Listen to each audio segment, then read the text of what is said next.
Hello, I would like to take this opportunity for thanking you for finding this video series, which is called Mujje Tusome Tuyige Twogere Oluganda, which can easily be translated as Let's Read, Learn and Speak Luganda.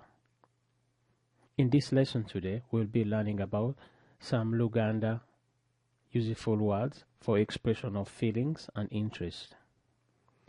In case you want to get in touch with us, please send us an email at oluganda@gmail.com. That is oluganda@gmail.com. Or you can send us an email also to another email of ours, which is ms.studios@mail.com. That is msstudios@mail.com.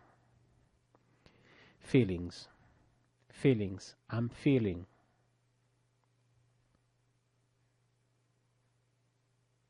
Ndi munyivu. Ndi munyivu.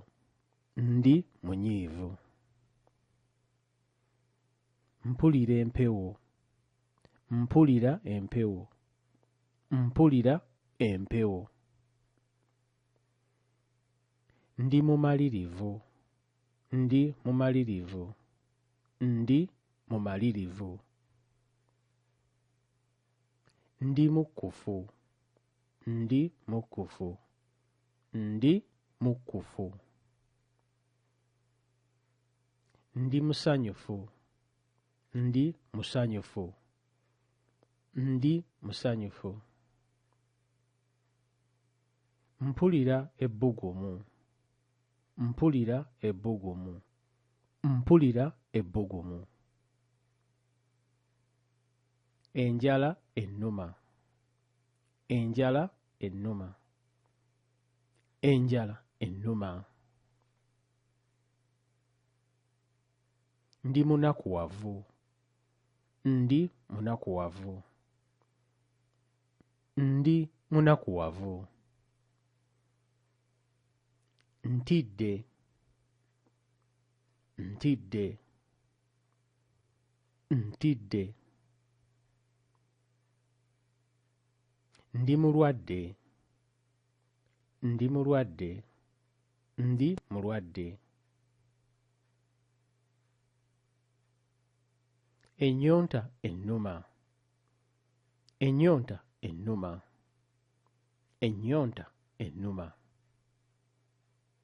Nkooye. Nkooye. Nkooye. Ndi mweraliikirivu. Ndi mweraliikirivu. Ndi mweraliikirivu. Interests. Biki by'oyagala okukola? Biki by'oyagala okukola? Biki by'oyagala okukola? Njagala. Njagala. Njagala. Saagala. Saagala. Saagala. Disiko. Disiko. Disiko. Firimu. Firimu. Firimu. Kugenda mu maduuka. Kugenda mu maduuka. Kugenda mu maduuka. Nnyimba. Nnyimba. Nnyimba. Kuzannya mizannyo. Kuzannya mizannyo.